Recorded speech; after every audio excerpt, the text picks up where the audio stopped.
Disney on Ice presents Frozen and Encanto. In one exciting family experience, live in your hometown. Celebrate the power of love, y familia, in the show everyone will be talking about. Coming to Casey's Center November 27th through 30th. Tickets on sale now. Visit DisneyOnIce.com today.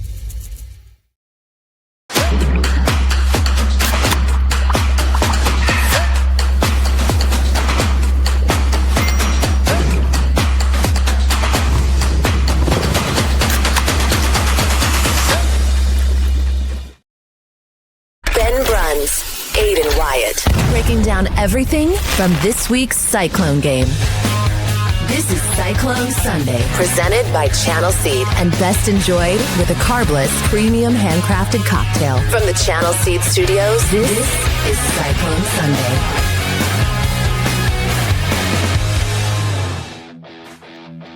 This is Cyclone Sunday. Welcome in.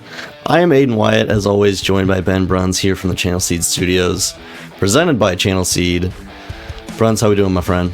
Good, man. Real good. Yeah, that was, that was a nerve-wracking game coming into it, just because of all of the history of, Iowa State coming off of bye weeks and struggling a little bit to get the motor running. I think the way the drive started, the way the game started was something that, Arizona's offense looked really good. Iowa State made a couple plays, got off the field, and survived a kick that, went wide right after a bad snap. And it's like this Iowa State football team, again, to me today or yesterday, proved that it's tough, it's prepared, and there was a bunch of killers on that team. And it doesn't seem to matter who, the injury thing is something we should get into more.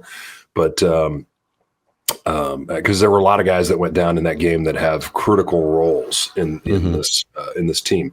But man, what a performance, a dominant performance by Iowa State. And it was one of those games. I mean, I know our guy Hassel's out there tweeting about why are there still starters in this camp? Look, there's nobody left to put out there, right? Like in the secondary and on the D line, it's like you don't have anybody else, right? Like, so these are who's going to play, and I think offensively, Iowa State did a good job of that game. If there's a score by Arizona in the second half, it can get tighter than the final outcome showed. So I was really proud with what this football team did, and you all should be too. I mean, the execution coming out of a bye week is the best we've ever seen from Iowa State, in my opinion.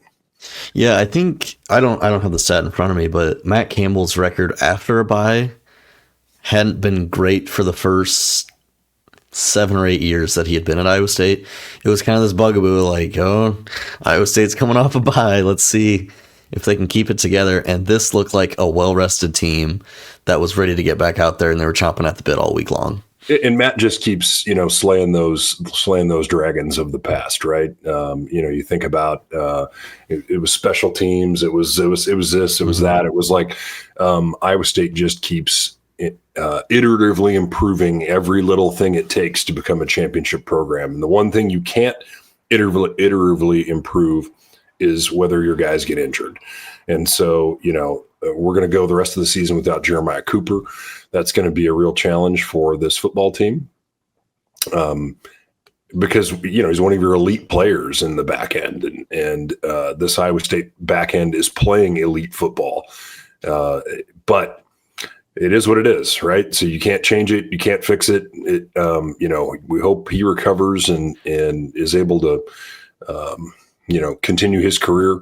But it may not be in a Cyclone uniform, right? So, we'll see how that all plays out. But early enough in the season that he could potentially, get another year, I think.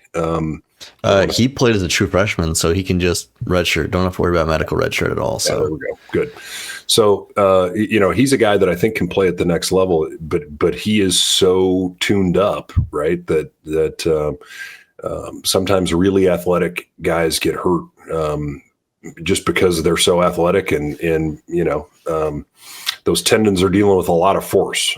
So whatever it is, I hope he recovers fast. And this secondary has really proven a lot to me. You think back 2-3 years ago, Aiden, and we were having these conversations about some of these guys who now are constant playmakers for Iowa State in the back end.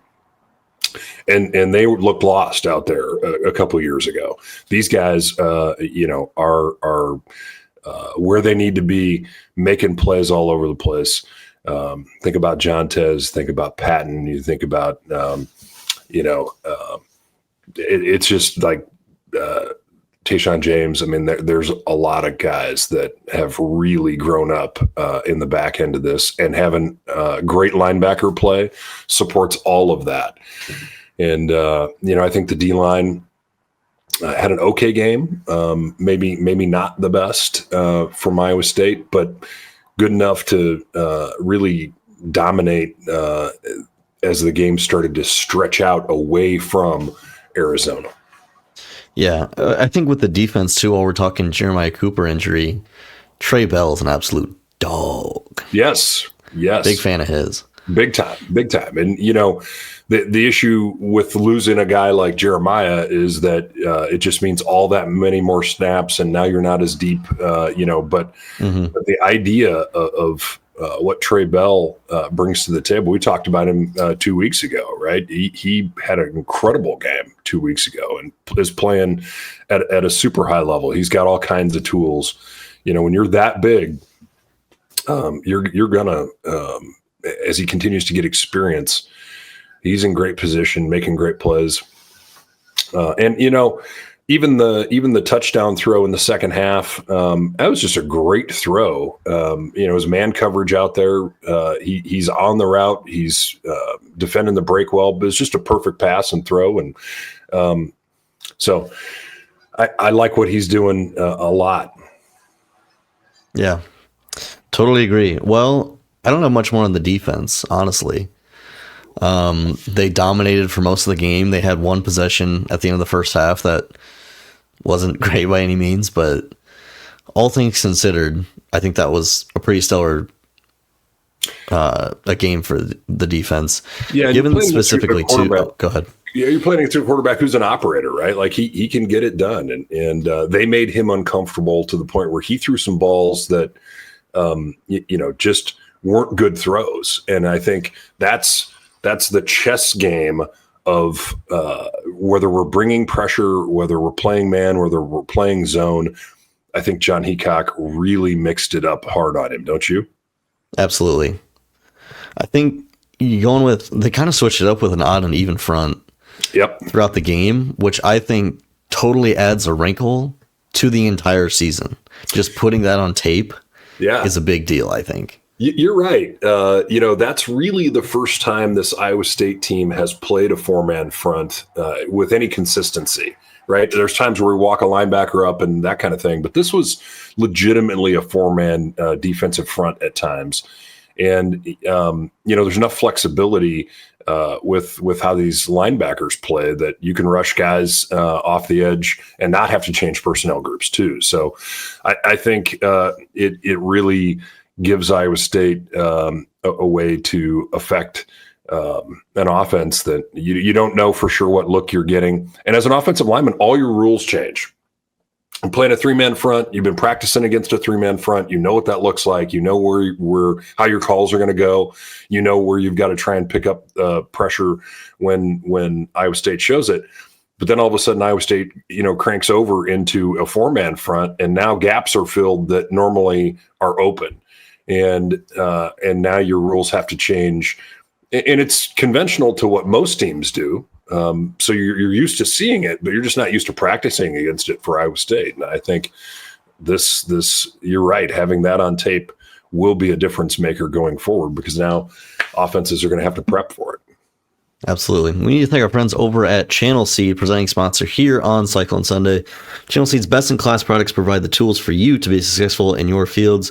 Their commitment to farmers is supported by delivering leading-edge solutions that are connected to you through a next-level experience. That's Channel Seed, seedsmanship at work. We'd also like to thank our friends at Carbless. Ben, take it away. It's so good. We keep doing these things in the morning. So normally I would have, I got a fridge full, but number one beverage brand in terms of growth of sales, number one state that they sell in is Iowa. And it's delicious. It's nutritious. Get yourself some. Carbless, taste victory. Speaking of victory, I want to get it. Well, actually, let's go the offense and then we'll go big picture. This might have been the most complimentary football game we had ever seen between the offense and the defense. I say that because I think the big thing in this game was the key for Iowa State was get up early and make Arizona throw the ball.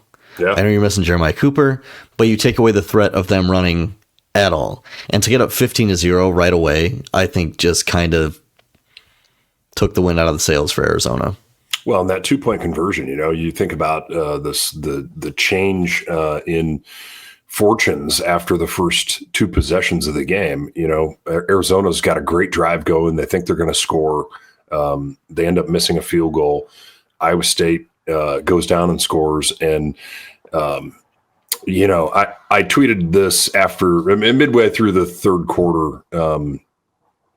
Rocco Becht is the best quarterback that I've seen play at Iowa State. And that is saying something because we've seen some really, really, really good quarterbacks. But,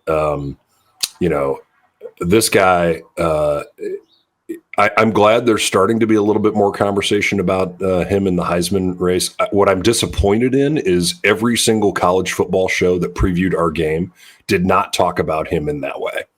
And so, that's a place where hopefully the narrative continues to grow along those lines, because the throws that he's making and the catches a guy like Chase Sowell had in this game, and there were balls out there for others. That fastball to Eskelson was a hard one to catch, and there was a potential deflection. But like, his touch on those long throws, his decision making, his mastery of the RPO, it is. I haven't seen anybody throw the football. I haven't seen anybody operate a game as well as him this year. And I think if quarterbacks rule the roost in this conversation, then he needs to be square in the middle of it, because he's an elite level player. Phil Simms is talking about him playing in the NFL. Absolutely, he's going to play in the NFL. I mean, he's just his ability to control that deep ball and just put it in a place where his receivers, when he has a one-on-one matchup, this is what I love about him. And this is where I think Iowa State has evolved. When he has a one-on-one matchup on the outside, he is going to throw it to that matchup a lot.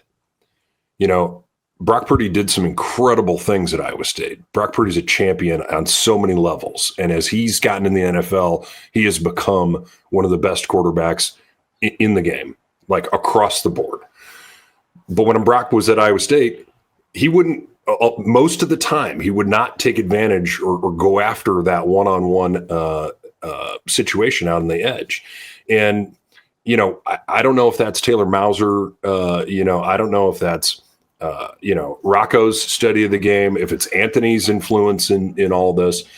What I know is Rocco Becht will take a one-on-one matchup along the edge and put the ball in a place where his wide receivers can go make plays, and Iowa State has wide receivers out there making.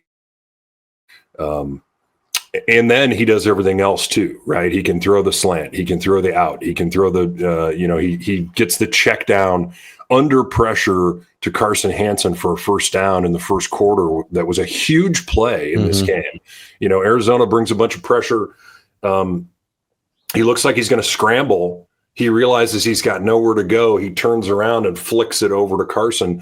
and hits him in a way where now Carson's running downhill, right? When you're scrambling and you've got to get to the pressure relief valve, and you can put it in a place where that guy can just run underneath it and have momentum to go get a first down in a critical situation. That's elite play on any level. And we're seeing it from Rocco Becht. I think the fun part too with Rocco Becht is he's impressive to watch while the plays are going on, but him going through everything pre-snap is like watching, Beethoven compose a piece of music. It's unbelievable seeing him call out blockers. I mean, there was one play specifically, I think it resulted in a pass interference, but he read the defense perfectly and told Carson Hansen, hey, go block that guy because he's blitzing. And sure enough, he blitzed. And he's a special talent with his arm, but also with his mind, I think. Yeah, that's right. And I think his leadership, all those things that you see from him, are only a just a little snapshot of what happens, the rest of the week.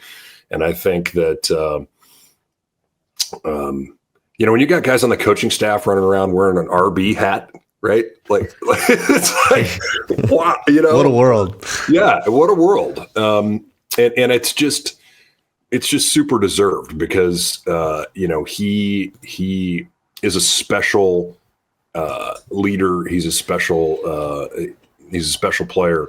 And in my opinion, we've had some great quarterbacks, right? And I go back to guys that I played with, and to now. I haven't seen every quarterback that played at Iowa State, but I've seen a whole bunch. And I just, the way he's playing, the way he's leading, I think he's the best I've seen. I think we're going to get into our Wyckoff Heating and Cooling Comfort Zone players of the game. We love to work with great Iowa companies on Iowa everywhere, and Wyckoff Heating and Cooling is another great example. Family owned and operated over multiple generations. Wyckoff Heating and Cooling is not part of a national chain or a private equity group like so many heating and cooling companies that claim to be local. Wyckoff customers have trusted them for generations, and they achieve that by not being full of gimmick and misleading free offers, just straightforward, honest solutions you can trust for peace of mind under your roof. Choose Wyckoff Heating and Cooling. Visit wyckoffcomfort.com. Bruns, who are we going with today? I'm going to go with, you can't choose the quarterback every time. You can't choose the running back and the offensive line every time. Although, Carson Hansen,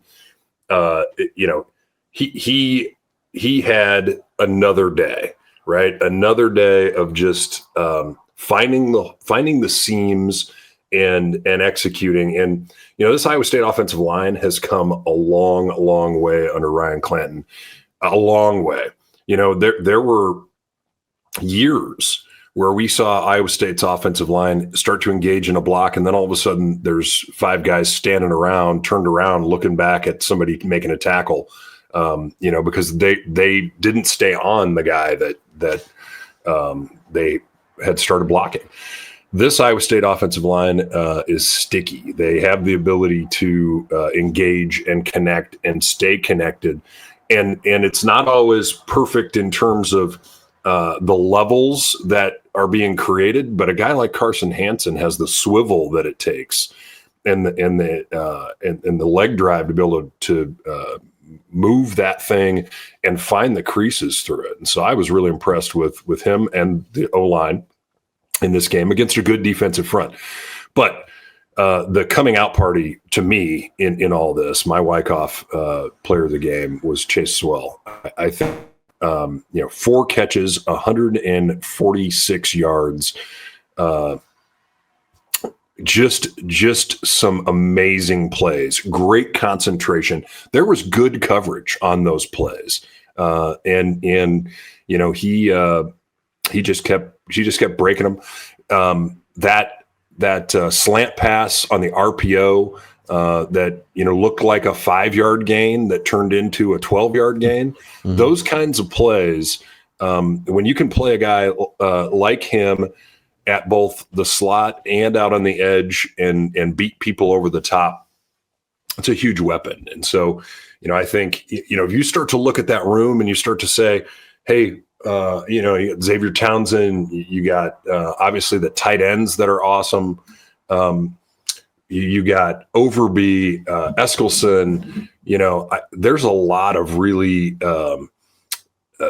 good wide receiver talent in this football team, but Sowell was the guy that we were waiting to break out, and really, I think he was frustrated early in the season, had a couple drops, and you can just see how he's worked and how he's hung in there, and the concentration and the playmaking in this game was awesome to watch.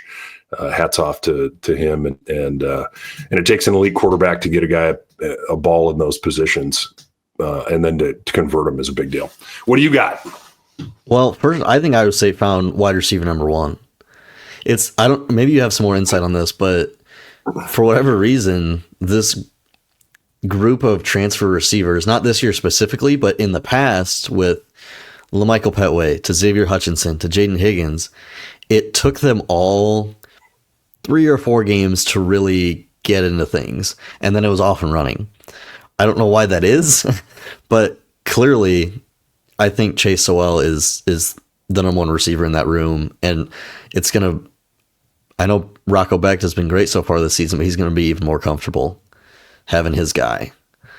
Yeah, I think that there's so many weapons all over the place. And, you think about Bramer – Bramer, number one quarterback rating. We talk about how good our guy Rocco is, but Ben Bramer with a 118.75 QBR after a 1-for-1 day. Man, what would you have given to get a handoff and then throw a pass? You know what's hilarious? I think it's hilarious. Like, what good play design and an understanding of how Arizona's going to defend that play.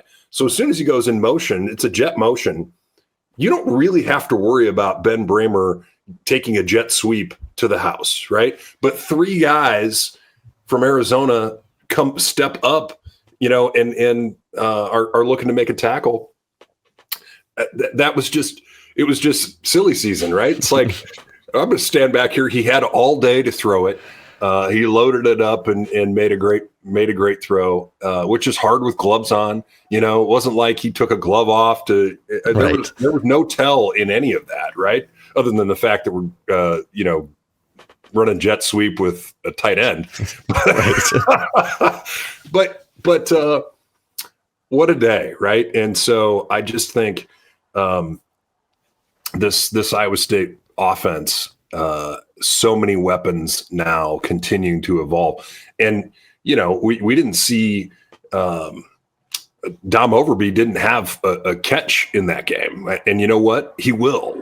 So I just think this Iowa State team can attack you a lot of different ways. And with Rocco delivering the ball, it's a deep offense. Mm-hmm. I'm going back to the defensive side of the ball. Let's go. Kind of a stinker on the first possession. I think he got eaten up by the turf monster a little bit to give up a big run. But after that, Jamison Patton was phenomenal on Saturday. Came with a big interception, very timely interception towards the end of the game. I think he's kind of come on as Iowa State's next great safety. I think he kind of had to wait his turn behind the likes of Malik Verdon and Bo Freeler, and he found his way on the field a little bit last year, but I think he's really coming on for Iowa State. I totally agree. His tackling was clutch. You think about in the first quarter of that game where Arizona was doing a lot of good things, he erased plays. He just stopped guys 2 yards short of the line to gain over and over and over again. Like, okay, now they're going to punt. It was critical situational football, and he was fantastic at it from the beginning of the game to the end. Absolutely, 100% agree. We're getting nostalgic here in a second, but I need to give a shout out to the Casey Center and our friends over at the Iowa Event Center. Disney on Ice returns to Des Moines from November 27 to 30th with 9 shows at the Casey Center. And if you want a 4-pack of tickets to see the magical adventure featuring Frozen and Encanto, contest on iowaroad.com, you go to the contest tab, runs through Thursday, October 9th, where we will pick 10 winners live on 2 Guys on Monday, October 13th. Ben, I'm feeling nostalgic. Let's thank our friends over at Nostalgia THC Seltzer. let's go back. What kind of comes to mind this week? Yeah, let's go back in time to we don't have to go back very far. We'll go back maybe to last year when Iowa State was 5-0 coming out of the start of the season. This is, for this to be a regular thing, 2 years in a row now, Iowa State 5-0 to start the season, ranked and should be creeping up toward the top 10, especially with the dominance of this victory. I think is now there's a whole lot of schedule ahead of us, right? This thing it's a true test through the end of the season. I don't know what Oklahoma State's going to have left in the tank at that moment in time, but the rest of these games, are a challenge. That Cincinnati team that Iowa State's going to go play next week, they can play football. I think, a couple things go their way a little bit better in that Nebraska game. They win it.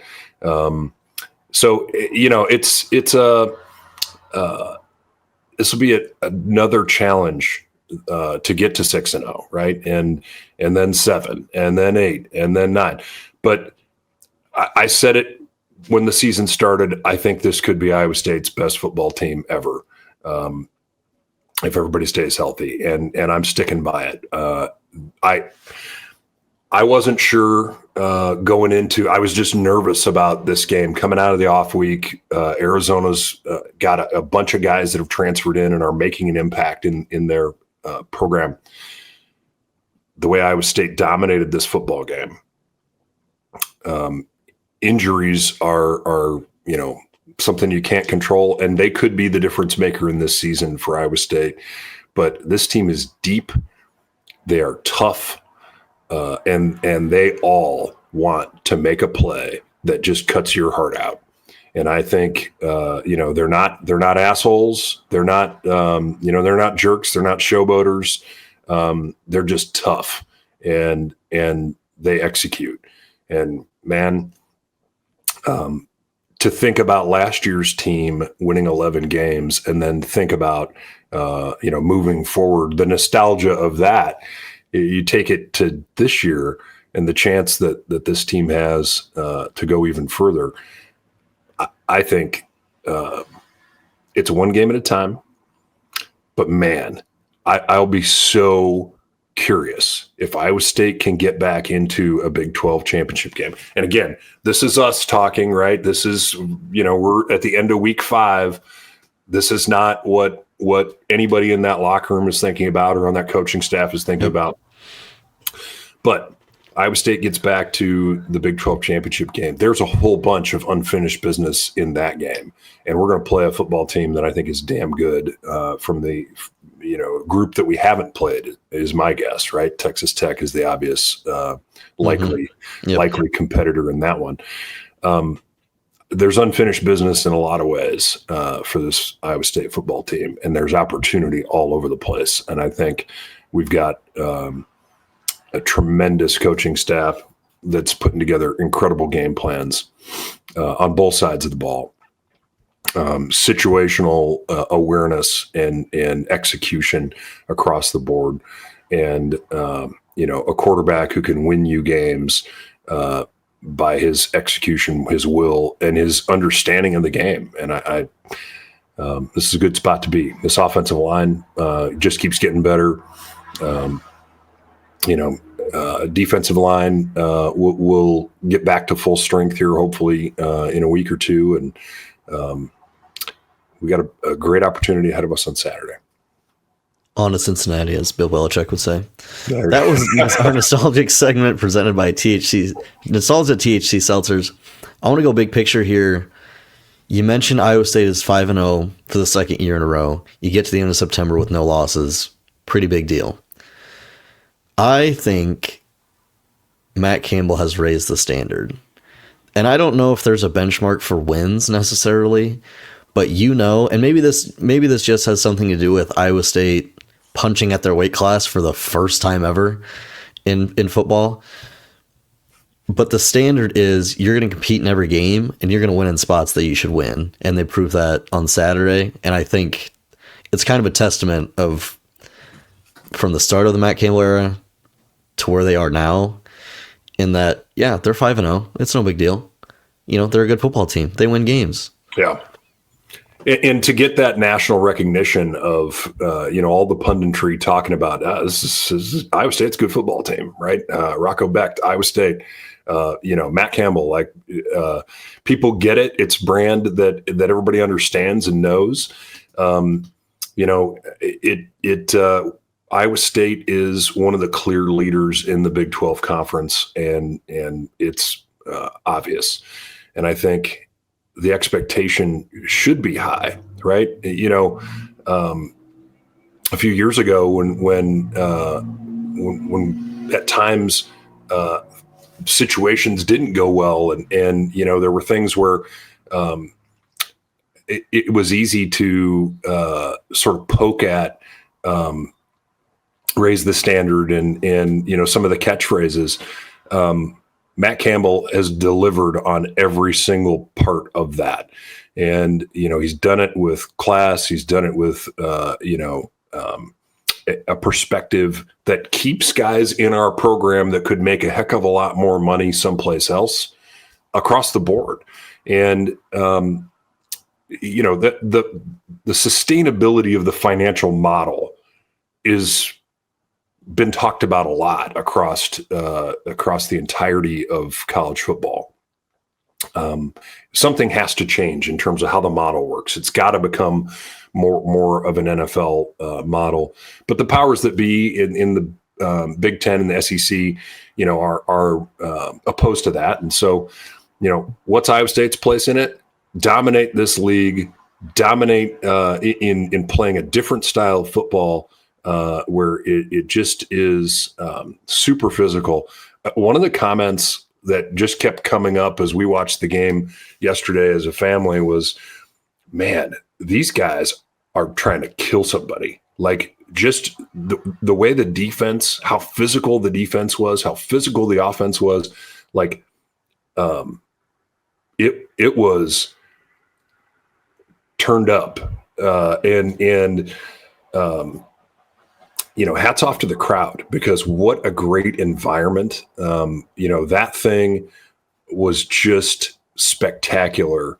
A great environment. And, night games at Jack Trice are awesome. But the whiteout, it looked incredible on TV. Just every little aspect of it, right, is become finely tuned. And you're right, Aiden. This is, the expectations are, have evolved, and it's recognized across the country that Iowa State is a hell of a hard place to go play, and you're going to play an experienced, veteran, tough football team. 100% agree. I think that's all I got for you, unless you got anything else to add. I would be a little remorse if we didn't mention Rocco Becht's rushing stat line. Are you familiar? Yeah. 10 carries for -9 yards and 3 touchdowns. So that gets me to my favorite point in all of football, which is when you can quarterback sneak at will, the game gets a lot better. Yeah. Right. And hats off, because, there were years where we would run those plays out of shotgun, and, I'm a no. Get under center. If you can get a yard sneaking the ball, even the play where Townsend, had the review, a little different, right? But you've got to be able to provide some wrinkles off of that same look, where you don't just get the entire edge of the defense crashing on you. So you got to be able to show that you can get outside out of that same formation. Iowa State was doing it a couple of different ways. The jet motion back the other way is a different kind of wrinkle. Turned out, there were a whole bunch of dudes waiting for him when he got there. But I really like the short yardage package that Iowa State is operating under. And, when it's not close, that, he's right under center. There's a high likelihood of sneaking it, and he's getting 3 yards and untouched into the end zone, which is what happened a couple of times in the game. You're breaking the will of the defense. And, Jimmy Bonfoss, I think, is playing he's got a hell of a season going at center. I just am really impressed with how that offensive group is executing in those situations. Yeah, real quick, I think I do want to talk about Taylor Mauser just for a minute or so. Yeah. It's incredible. We've seen flashes throughout the season of him using the leverage of the defense against themselves, and I thought that was as true as ever yesterday. I mean, this 4-2-5 is not something easy to deal with, regardless of how good a defense is. It's just a weird look. It is. Yep. And time again, it was using their leverage to get someone else open. And I don't know if you consider this leverage or not, but you mentioned where Rocco Becht was 3 yards in the end zone before he got touched on a QB sneak. He went 5 wide. Yeah. He ran a QB sneak, which it's one of those things where it's like, well, I never thought of that, but it makes sense. Why would you bring everyone in closer when you can just spread everyone out? I mean, there were years where I just hated how we loaded the box up. Like, we would motion guys into the box and then we would run in the box. It's like, you can run all that same stuff from a spread look. And with Rocco, they have to leave people out of the box. Get as many people out of the box as you can. When I played, we would run zone. And if we had a 6-man box, we were going to tear you apart because we just were good up front. We had a good running back. A quarterback could run a little. Sage could run a little. And the Iron Deer. Enough to like really gash a defense if they overplayed a gap. And so, when you've got that kind of action where you can cover people up front, where you can, hit seams with a running game, and then, you get under center in that situation. Like, look, he can do a 3-step drop and tear you apart with that. So it's not like, it's sneak only when you go empty in that situation.